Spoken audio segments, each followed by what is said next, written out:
Considering that the past year has been quite tough for the auto sector, do you see any meaningful recovery in the next few months? Well, my view on this, the next few months, definitely we do not see recovery. Well, if it happens, it's good, but looks difficult. However, surely October was a better month in terms of sales, but I guess this is more just clearing up the inventories that have piled up. What would be interesting to watch is post March, April onwards, when the BS6 kicks in, what impact or effect that would have on the pull from the market is going to tell the true story. What interesting changes have you implemented at Schaeffler India to work around the slowdown? Fortunately for us in Schaeffler India, our business is pretty well balanced between the automotive and the industrial part. More or less 50% of the business is automotive and the rest 50 is industry. While the automotive, yes, is in a downturn, the industrial part of the business is doing pretty well, did pretty well. And we in Schaeffler, we did much better than the industry growth. And that has helped to kind of, balance out the degrowth that we see in the automotive sector. That's for one. Second, obviously, of course, we did continue with our investments, which we had already planned. We did not stop any investments. Our localization plans are on track. A lot of localizations, and we are moving product lines from the rest of the world into India because we believe whatever slowdown we do see is an interim situation.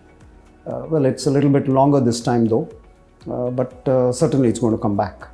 So nevertheless, we continue with our investments. We continue with developing the competencies of our people, preparing them for the best situations that's going to come when the growth comes in. So our focus still remains. We have diversified our product portfolio. We are launching new product lines when it comes to the automotive with the shift in technology from the diesel to the petrols. So bringing in a spate of products in the petrol engine application as well. So on the industrial side, as I said, we have localized a lot of products which hitherto we were importing from the rest of the world. That's helping us.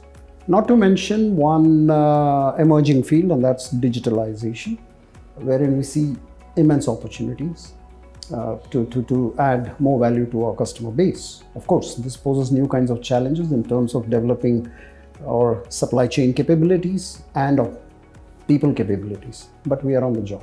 Has presence in multiple segments helped you navigate the slowdown better? As I mentioned earlier, if you look at the automotive sector, it's in a downturn. So I wouldn't like to touch base on that. Look at the industrial sector, and we have various sectors in the industrial arena. Railways, for one, that's doing phenomenal well. The government policies and the investments the government is making is propelling the railway industry growth, and we are riding on that. Look at the wind segment. Although the India wind story is not a success story, so to say, as far as the situation is concerned now, but the wind turbine manufacturers are using India as a manufacturing base to export out of India, and that's helping us to a great extent. So wherein investments are coming in, you hear a lot of new companies start putting up manufacturing facilities here, and thereby that is creating a good demand for us on the wind sector. Yes, there are a few of the sectors in the industrial arena also which have not done well. The industrial automation and machine tool industry, that did not do well. Look at the steel and the cement sector. Steel, fortunately, is still doing good.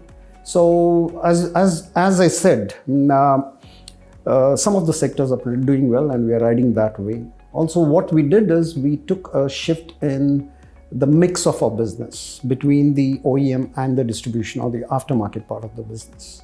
So we have started to do pretty well in the distribution business, which is our aftermarket business.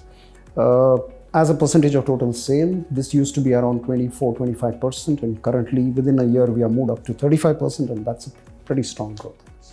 What are the growth drivers for the company in India? I would say growth drivers, innovation definitely is one of the things that we need to start looking at seriously, every organization. And agility is definitely one of the need of the hour if we have to propel growth, because when we benchmark with the rest of the world, this is my observation that we still have a long way to go in matching the efficiencies of some of the countries, be it China, where they are more flexible and more agile. We Indians, we still have a long way to go. And we believe it's not that we cannot do, it's a mindset change. And I guess this slowdown is a fantastic opportunity for us to discover those gaps and plug those gaps and work on those gaps and make it into a strength, so that when the growth curve begins to turn in the positive direction, I think we will be better placed than the rest of the world in terms of cost competitiveness.